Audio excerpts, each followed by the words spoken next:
Hello, good day. For my first review, I'd really like to review something that's super close to my heart, a classic, if you will. I know there's a TV show about it and everything, but The Walking Dead. It's really a great graphic novel, and if you haven't read it, I really highly suggest it. Just kidding!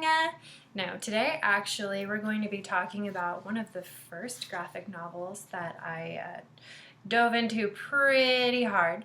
It's called Nailbiter. Da-da!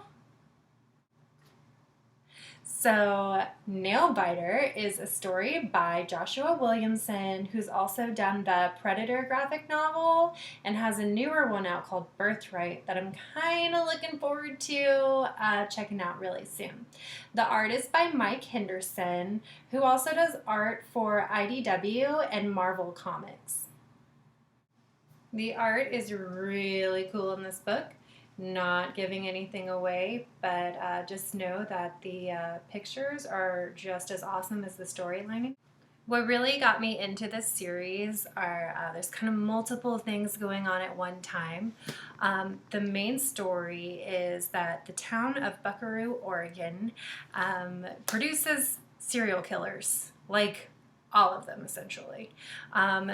All of these serial killers are coming from Buckaroo and nobody can figure out why. So there are multiple characters in this novel trying to figure out what's causing all of these people to kind of lose it. You know, is it in the water? Is it happening at school? What's going on? I'm gonna have to stop right there and say spoiler alerts because I'm probably gonna accidentally do a spoiler alert, so this is my disclaimer. Character number one, here we have Edward Charles Warren, also referred to as Warren, also known as the Nailbiter. He's kind of a big deal considering the series is called Nailbiter. Warren is an anti-hero with a heart of gold who may or may not be a serial killer, who may or may not be in a love situation with another character. Not trying to give anything away, but it's really hard to dislike him for a while, and then it's really easy to dislike him for a while.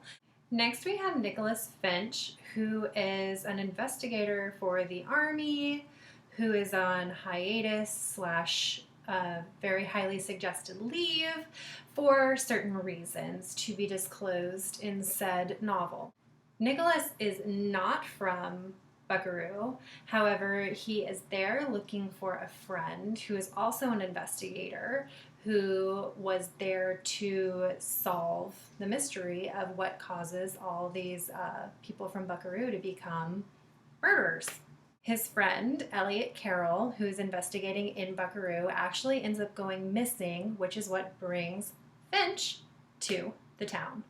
What I like about Finch's character is that he's got his own thing going on while he's trying to be a hero, while he's sort of wrestling with his demons of, you know, am I a good guy or a bad guy? He's really interesting to watch progress throughout the series. And of course, while Finch is looking for his friend in Buckaroo, he gets enthralled in the mystery of what is causing all these people to become murderers, and so of course he sticks around. Next we have Alice, who is actually from Buckaroo. She is our teenage man on the inside, if you will. She also wants to know what is causing all these people to become murderers, and she's also sort of curious to know if it's something that she's destined to become as well. Of course, there's a plot twist with her character, which you're going to have to read into to get to, not giving it away. Our final lead character is Sharon Crane, who is the sheriff in Buckaroo. Sharon is the quintessential friend at the party who knows everybody, who is basically the glue between all of the characters. She also happens to be a total badass. Something that I found to be really interesting about this series is when they're talking about the Buckaroo butchers, which is what they refer to all the murderers that come out of this town, they kind of stop and have a profile on them. So it's sort of like a case report. So it explains who they are, their alias, their real name, and their sort of mode of murder, because each of them has a different sort of calling card when they commit their crimes. The last thing I want to touch on is the love story within the story, because it's something that's really sweet and really cute and really creepy all at the same time.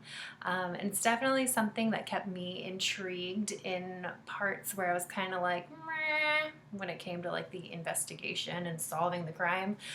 For me, there was a portion in the middle of the series where I was like, okay, whatever. But then it's like, oh, like flashbacks and oh, love story, and a kind of a will they, won't they-esque type situation. And it gets really interesting if you're into that sort of aspect in graphic novels.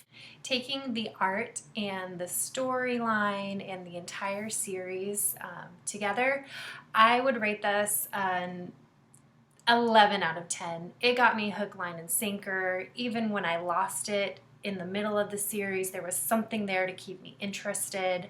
I really, really liked it. The art is very cool for, you know, as horrific as it may be. Some of it's really, really pretty. Please feel free to comment and let me know what you thought of Nailbiter. Maybe you had a different experience in the middle and you were like, ew, love story, and yay, murderers. I don't know. Definitely feel free. And I've got a few more up my sleeve, some other also horror-based graphic novels. I swear that's not all that I'm into. It's just what I read this summer. Also, feel free to suggest any other graphic novels that you think I might like or that you would like to see me review. I may have already read them, and if you suggest something that's not in the horror genre, I totally don't mind. I'm looking to branch out.